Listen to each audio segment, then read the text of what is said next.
Olá, irmãos, nós estamos aqui no nosso culto de quarta-feira, né? O nosso culto da família.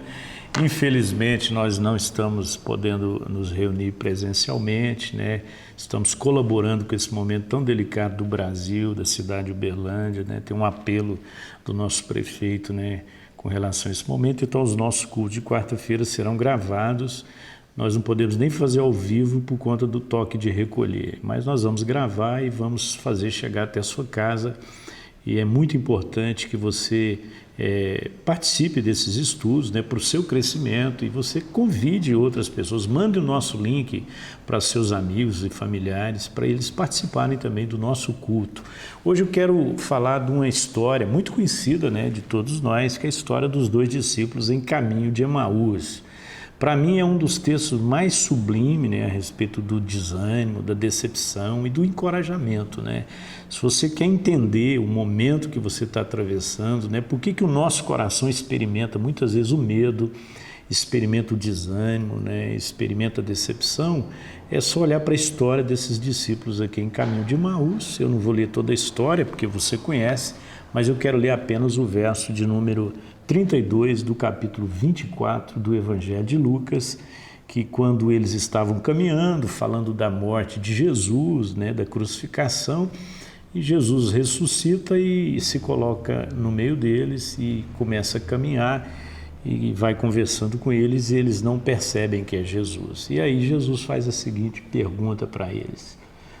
Perguntaram-se a um ao outro, aliás, um perguntando ao outro: não estava queimando o nosso coração enquanto ele nos falava no caminho e nos expunha as Escrituras?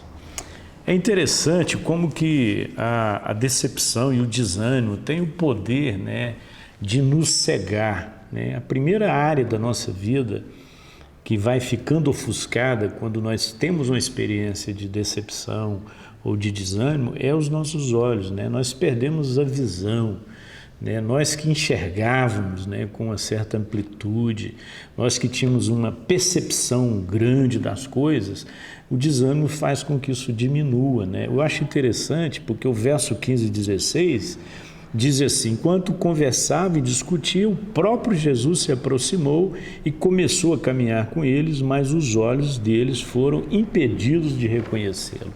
Essa expressão, né, o verbo impedir que aparece aqui, muitas vezes nos faz pensar que alguma pessoa, o próprio Cristo, impediu que eles o reconhecessem. Não se trata disso. Esse impedimento foi uma ofuscação, né, dos próprios olhos deles. Eles foram impedidos pelos próprios olhos, pela limitação deles naquela hora, de enxergar que lá estava Jesus, né, caminhando com eles. Muitas vezes, né, quando nós estamos vivendo uma experiência de desânimo, nós perdemos essa percepção também. Deus pode estar ali do nosso lado e nós não percebemos, né? Isso me faz lembrar a história de Jacó, né, quando ele estava lá no Val de Jaboque. E a Bíblia diz que ele lutava com Deus, e depois daquela luta, né, intensa, ele termina dizendo assim: o Senhor estava nesse lugar e eu não sabia, né? Então, quando eu falo de limitação da nossa visão por conta do medo, do desânimo, eu também lembro do profeta Eliseu, né, naquele episódio, quando ele estava enfrentando o exército dos inimigos, e ao seu lado estava Geazi, que era o moço que acompanhava o profeta. E Geazi estava apavorado, mas Eliseu tranquilo, né? Estava ali assoviando uma melodia de Beethoven, né? E Geazi completamente perdido e desesperado naquela circunstância toda. E aí Eliseu faz uma oração muito interessante. Ele diz: Senhor, abra os olhos desse moço para que ele veja o que eu estou vendo, né? Quando Paulo fala do pecado do diabo, né, ele diz que o diabo cegou o entendimento dos homens, né? Então, a primeira área que Satanás tenta atingir, né, no momento do medo, do desânimo, é a nossa percepção, né? Paulo diz que os nossos olhos, né, os olhos do nosso coração foram iluminados, né? E ele está falando do nosso entendimento. lá em Isaías 52 ou 32, né, quando está falando da vinda de Jesus, né, que seria o rei e com ele reinariam os príncipes, né, que somos nós. Dentre as características dos príncipes que aparece ali, no capítulo 32, no verso 2, ele fala: os olhos dos que veem não se ofuscarão. Então não haverá dúvida, né? Não haverá falta de entendimento. Então, irmãos, o tempo nosso é de desânimo, né? Se nós olharmos com os olhos naturais, mas nós andamos com os olhos da fé. Então esse é um tempo de reflexão e não de reclusão. Esse é um tempo de entendimento, né? E não um tempo de medo, né? Então, em nome do Senhor Jesus, se você está sendo guiado, tomado, conduzido pelo medo, pelo desânimo, pela decepção, como os discípulos em caminho de Emaús, veja Jesus se colocando entre você e o seu problema, e Ele caminhando com você, né? Abrindo os seus olhos, né? Houve um momento em que os olhos deles foram abertos, né? Quando Jesus partiu o pão e comeu com eles, naquela hora a Bíblia diz que os olhos deles foram abertos e eles perceberam. Então, muitas vezes, o que falta na nossa vida é Deus abrir realmente os nossos olhos. Então, não permita que o desânimo, não permita que a decepção, não permita que o medo ofusque, né, os seus olhos, a sua visão. Qual que é o papel da igreja nesse momento? O papel da igreja é ser os olhos para esse povo, para essa geração que está perdida, né?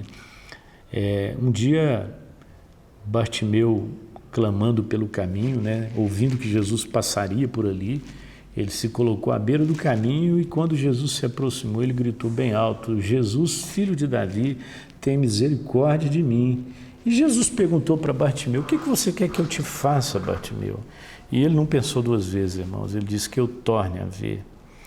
Então isso mostra que um dia ele enxergou, um dia ele teve uma visão muito mais clara, muito mais profunda, né? E ele foi perdendo aquilo, como nós também, né? Um dia nós tínhamos uma visão espiritual muito mais ampliada e o tempo foi passando, as circunstâncias foram chegando e fomos perdendo, né? E nos tornamos míopes espirituais. Então qual é a oração que devemos fazer? A mesma oração de Bartimeu: Senhor, que eu torne a ver, que os meus olhos voltem a enxergar com nitidez a tua provisão, teu cuidado, né? Muitas vezes nos vemos numa situação, irmão, sem solução, sem saída, né? Nessas horas nós temos que clamar a Deus. Então os discípulos no caminho de Emaús, eles tiveram os seus olhos ofuscados. A segunda coisa que o desânimo traz é a dureza de coração, né? Então as mulheres, eles encontraram com as mulheres que estiveram lá no sepulcro, que presenciaram, né, a pedra removida e os anjos apareceram. Por que vocês estão aqui procurando entre os mortos aquele que vive? E elas, depois Jesus apareceu para as mulheres e elas encontraram com esses discípulos e disseram que viram o Senhor, mas eles estavam com o coração tão endurecido que nem aquela boa nova conseguiu atingir o coração deles naquela hora. Muitas vezes, irmãos, nosso coração está tão endurecido que nós também não conseguimos atentar mais para as boas notícias, né? E aparece aqui uma expressão muito interessante no verso 25. Como vocês custam a entender e demoram a crer em tudo que os profetas falaram. Em outras palavras, ele está falando da dureza de coração, né? Será que o seu coração não endureceu? As experiências, né, que você foi vivendo na vida, veio de torná-lo mais quebrantado, torna você muito mais endurecido, né? Pastor João, um grande amigo, né? Tive o privilégio de trabalhar com ele 9 anos na segunda igreja. Ele tinha uma frase muito interessante. Ele dizia assim: o sol amolece a cera e endurece o barro. O que ele queria dizer com isso, irmãos? Ele queria dizer que o mesmo sol que quando bate num determinado lugar provoca uma atitude, numa outra ele provoca outra. Então, muitas vezes, as dificuldades quebrantam o nosso coração, elas nos aproximam de Deus, mas outras pessoas, pelo contrário, as dificuldades as colocam ainda mais distante. Então, é quando o sol endurece o barro. Deixa o sol amolecer a cera, deixa o sol deixa a dificuldade, deixa a luta quebrantar seu coração. Não deixe seu coração endurecer. Os discípulos endureceram, eles não perceberam que Jesus estava ali. E aí vem a última coisa, né, que eu acho extraordinária na história, é como que Jesus renovou a perspectiva daqueles discípulos, né? Muitas vezes, como que a gente quer gerar ânimo nas pessoas? A gente começa a falar o quanto elas são boas, o quanto elas são competentes, o quanto elas são capazes, que aquela situação vai mudar, e às vezes não vai mudar, né? Às vezes não vai mudar. Então Jesus, ele poderia naquele momento se apresentar aos discípulos e acabar com aquele drama, dizendo, sou eu, Jesus aqui, vocês não estão me reconhecendo. Ele não falou nada disso. Sabe o que ele fez, irmãos? Ele contou a história do plano de Deus. Essa é a forma de trazer ânimo ao coração das pessoas. Essa é a maneira de curar as pessoas de uma decepção. Conta a história do plano da salvação. E aí Jesus começa em Moisés e vai discorrendo pelos profetas até chegar nele. E aquilo foi gerando vida, né, nos discípulos. E eles foram entendendo, né, que aquele momento fazia parte de um processo, né? Havia um plano estabelecido, havia um tempo estabelecido e havia um propósito estabelecido. E aí, naquele exato momento, é quando um pergunta para o outro, o seu coração não estava ardendo quando ele expunha as Escrituras? Irmãos, sabe qual que é a grande tristeza nossa muitas vezes? É que a palavra vai sendo exposta, a palavra vai sendo comunicada e o coração das pessoas continua frio. Naquele momento, a Bíblia diz que o coração deles se aqueceu, o coração deles ardeu por conta das Escrituras. Quanto tempo faz que o seu coração não arde por causa das Escrituras? Muitas vezes a gente tem um coração aquecido por tantas coisas momentâneas, né, irmãos? Mas eu quero que você, nessa oportunidade, nesse momento de adoração, de culto, de revelação do Espírito Santo, que nesse momento você atente para a importância das Escrituras. Se você está passando por alguma dificuldade, de perda, conta a história. Se tem alguém passando por uma situação de divórcio, de crise conjugal, familiar, conta essa história. Alguém está desempregado, conta essa história. Alguém está passando por uma luta muito grande, conta essa história. E no final, as pessoas vão ter o coração delas aquecido. Talvez o seu desânimo seja grande. Um professor de história perguntou na sala para os seus alunos, Martin Luther King desistiu? E os alunos responderam não. Moisés desistiu? Eles disseram não. E Gandhi desistiu? Eles disseram não. E Elivelton Alueto desistiu? Os alunos disseram, não sabemos quem ele é. E o professor respondeu, vocês não sabem quem ele é, porque ele desistiu. Só os homens que não desistiram são lembrados. A grande questão não é como você começa, mas é como você termina. Quando eu olho para a história bíblica, eu procuro ver a vida dos homens de Deus, não na perspectiva da forma como eles começaram, mas como eles terminaram.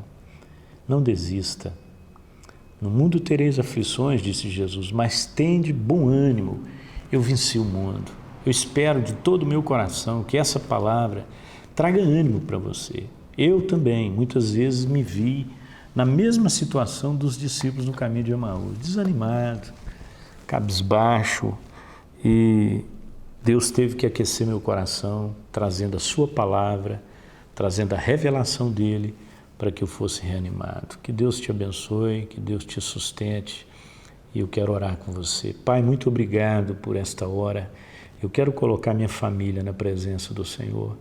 Muitas vezes temos desanimados, muitas vezes nosso coração tem ficado endurecido, muitas vezes os nossos olhos ficam ofuscados, mas em nome do Senhor Jesus, traga um renovo para nós, ó Deus. Nos faz voltar em Moisés, nos faz passar pelas Escrituras, nos faz chegar em Jesus, para que o nosso coração seja aquecido.